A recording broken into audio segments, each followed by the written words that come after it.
नमस्कार, जोहार। साहब, मैं आज झारखंड में हूँ और रांची राजधानी है झारखंड की। झारखंड के बारे में तो हम लोग बहुत बार चर्चा कर चुके हैं।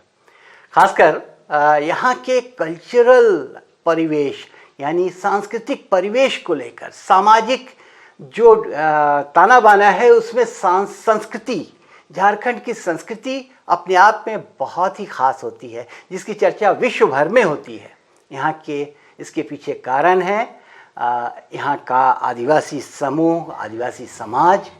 और ऐसे में जाहिर है कि आदिवासियों का संस्कृति से मोह, अपनी उस सांस्कृतिक परंपरा से जो अपनापन है, जो खिंचाव होता है, उसको लेकर यहाँ ही नहीं विश्व भर में खूब चर्चा होती है। लेकिन आज मैं केवल संस्कृति पर बात क्यों कर रहा हूँ? बात केवल संस्कृति की नहीं है और बात केवल खुशहाली की नहीं है। यह बात कुछ ऐसे विषय पर भी है जिसकी लोग चर्चा कम करते हैं। एक खुशहाल माहौल वाले झारखंड में आपको यह बताया जाए कि यहाँ कैसे तबाही की कोशिश होती रही है। बाहरी समूह, बाहर के रहने वाले लोगों ने बहुत बड़ी संख्या में यहाँ इस प्रदेश में अपनी जगह बनाने की कोशिश की और झारखंड में मनमानी तरीके से यहाँ के आदिवासी लगता था कि अब एकदम पिछड़ जाएंगे, अब एकदम कहीं किनारे फेंक दिए जाएंगे। लेकिन इसके साथ साथ कुछ ऐसी आवाज़ें भी उठी जो यहाँ के आदिवासियों की मौलिक भावना को समझती थी। और उन आवाज़ों में से, हालांकि कई आवाज़ हैं, खासकर आपको आदिवासी समाज से बहुत सारे ऐसे लोग मिलेंगे, लेकिन एक गैर आदिवासी, इन्होंने कुछ ऐसी फिल्म भी बनाई जो वाकई उस ज़माने के, आज से 30-35 साल पहले का झारखंड, आज से 30-35-40 साल पहले का झारखंड कैसा होगा। जाहिर है उस समय झारखंड एक अलग प्रदेश नहीं था। झारखंड एक छोटा सा इलाका था, एक आधा इलाका था बिहार के हिस्से में था। और यहाँ आदिवासियों का शोषण, दमन कैसे होता था, इन चीज़ों पर इस व्यक्ति की नज़र हमेशा रही। तो आज हम बहुत ज़्यादा भूमिका में समय बर्बाद ना करें और आपको हम मिलाने जा रहे हैं श्री विनोद कुमार से। विनोद भैया को नमस्कार। धन्यवाद। देखिए, हमारे साथ में हैं, आप शायद पहचान रहे होंगे, विनोद कुमार जी बहुत जाने माने थिएटर के निदेशक, लेखक, कवि और फिल्मकार। जी हाँ, साथ साथ आपको बताऊं कि इन्होंने ये एकेडमिक फील्ड में बहुत काम किया है इन्होंने, और ये लेक्चरर रहे हैं, इंग्लिश इनका विषय रहा है। और हालिया जब इन्होंने अपना रिटायरमेंट लिया, वो रांची सेंट्रल यूनिवर्सिटी से वो वहाँ के डीन रहे। आपको यह भी जानकारी मैं ज़रूर दे देना चाहूँगा कि वहाँ पहली बार ट्राइबल लैंग्वेजेस का डिपार्टमेंट शुरू करने में विनोद कुमार जी की बहुत बड़ी भूमिका है। और इनकी जो सहभागिता है वह किसी भी उस मायने से कम नहीं कहेंगे। जब यहाँ शुरुआत में जनजातीय भाषा विभाग वगैरह की शुरुआत हुई थी, उस समय लोगों ने जो कंट्रीब्यूशन किया था, उसी तरह का कंट्रीब्यूशन विनोद जी का यहाँ है। और आपको एक ख़ास बात और बताऊं कि विनोद जी आक्रांत नामक एक फिल्म बनाकर बहुत चर्चित हुए थे उस ज़माने में। बात मैं 1987 की कर रहा हूँ। 1987 में फिल्म झारखंड के लोकेशंस पर, उसमें से लोकेशंस को ढूंढ कर निकालना और वहाँ बड़े बड़े कलाकारों को पहुँचाना। जी हाँ, सदाशिव अमरापुरकर, CS दुबे, शीला मजुमदार आपको याद होगा, वो खास बड़े एक निदेशक, उनको इंट्रोड्यूस करने वाले एक महिला कलाकार जिसकी बहुत चर्चा हुई, मंडी फिल्म में उन्होंने बड़ी भूमिका निभाई थी। तो आज विनोद जी ने उस फिल्म को डायरेक्ट किया और उसको तैयार करने में उन्होंने अपना एक बहुत बड़ी अपने लाइफ स्टाइल की बहुत बड़ा हिस्सा उन्होंने उस पर खर्च कर दिया। बहरहाल विनोद जी से हम कई और मसलों पर बात करेंगे। हम विनोद भैया आपसे जानना चाहते हैं जी। सबसे पहले कि आपने ये कला जगत की शुरुआत जो थिएटर, फिल्में और हमें लगता है कि जो कल्चरल पार्ट है उस पर थोड़ा कहिए। आप आपके ज़माने में क्या था? जी, तो मैं जब इंग्लिश विभाग में लेक्चरर हुआ, शुरू जब मेरी उम्र भी बहुत कम थी उस वक्त, 23 साल उम्र थी, लेकिन मैं अपने अध्ययन के दौर पे जब मैं पढ़ाई कर रहा था उसी वक्त से मैंने लिखना पढ़ना शुरू कर दिया था और मेरी कविताएं, कहानियां छपने लगी थी। मैं यूं तो अंग्रेजी का विद्यार्थी था, लेकिन मेरी मेरा लेखन कार्य हिंदी में था। अच्छा। क्रिएटिव। बाद में मैंने इंग्लिश में एकेडमिक राइटिंग की, लेकिन ज्यादातर जो मेरी सृजनात्मक लेखन है वो हिंदी में था। हिंदी में थी जी। अच्छा। तो अंग्रेजी के प्राध्यापक और हिंदी में लिखते थे। जी।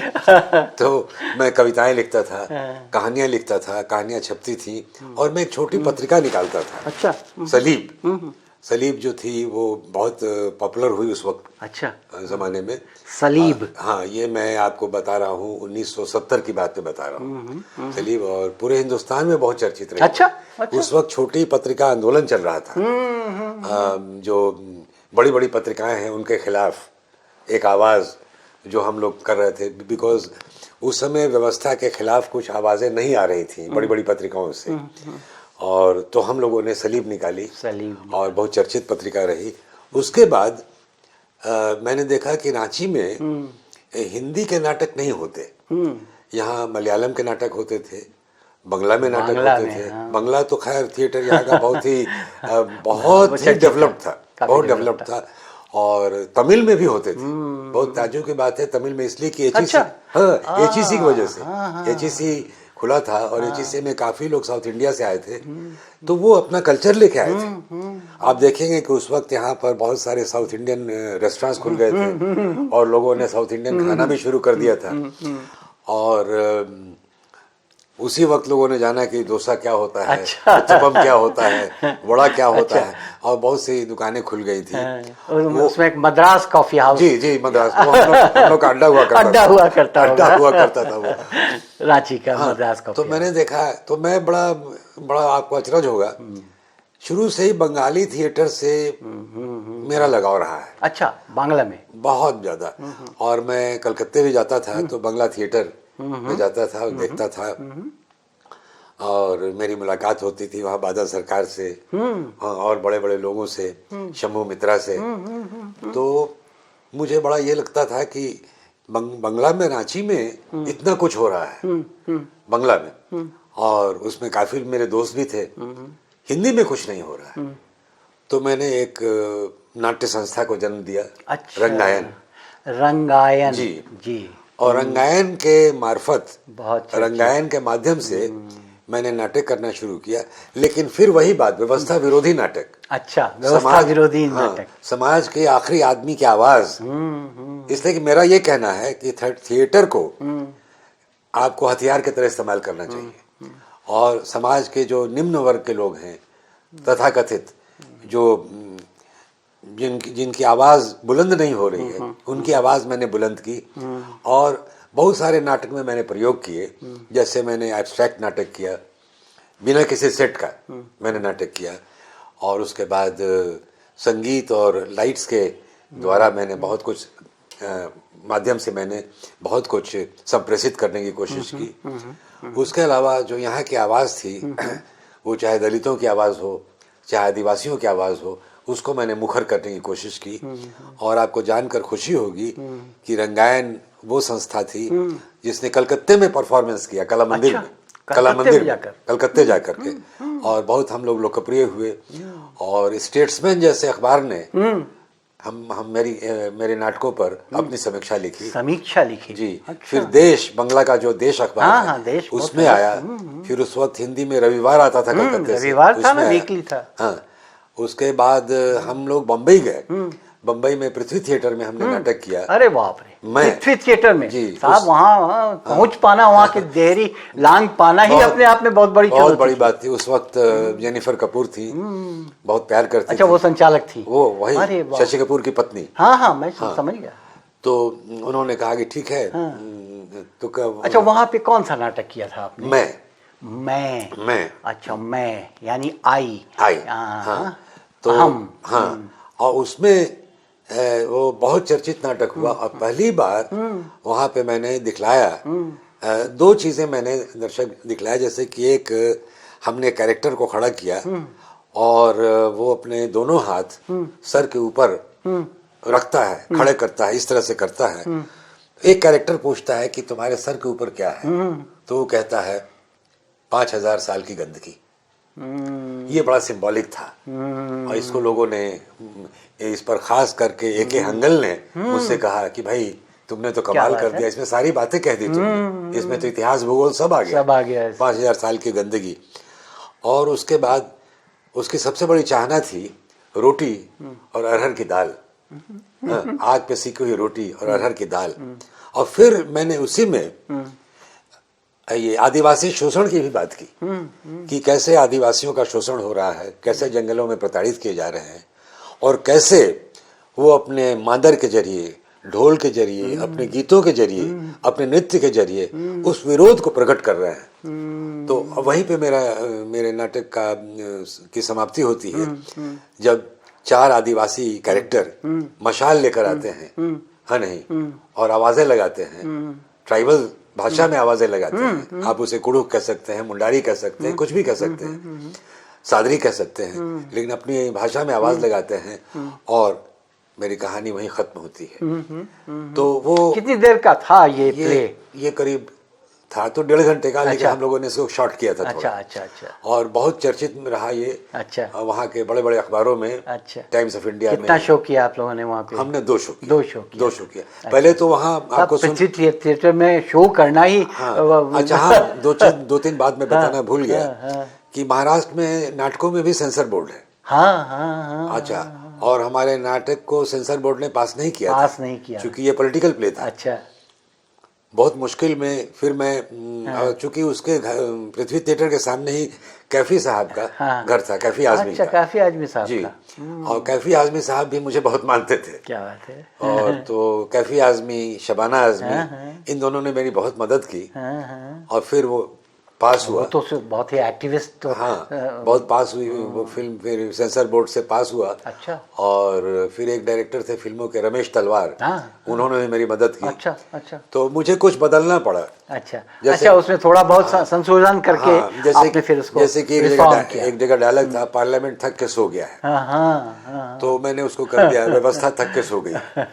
व्यवस्था थक के सो गई। इस तरह के कुछ चेंजेस मैंने किए। नहीं, जाहिर है उस समय तो और भी सेंसिटिव वर्ड हुआ करता था।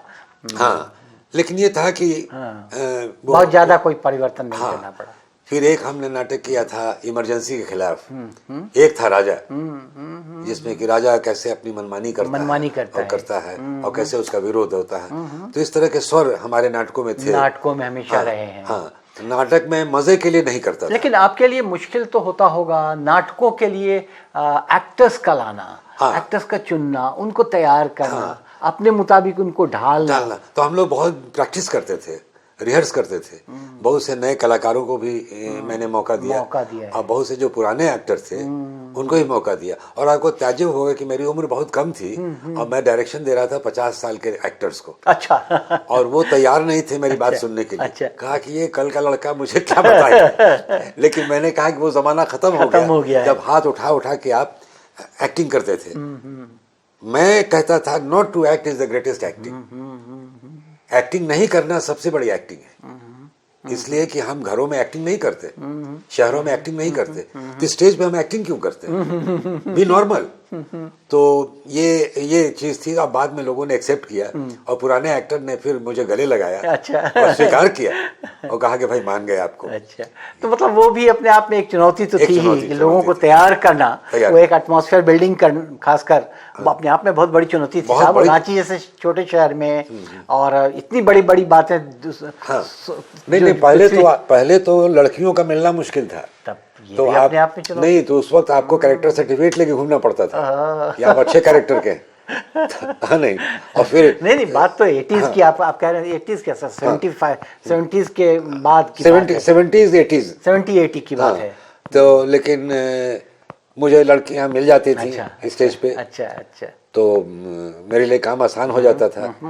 लेकिन फिर ये कहा था कि अब उनको घर छोड़ना, घर ले आना, ये करना, अच्छा, ये सब जिम्मेवारी आप पर। जिम्मेवारी होती थी।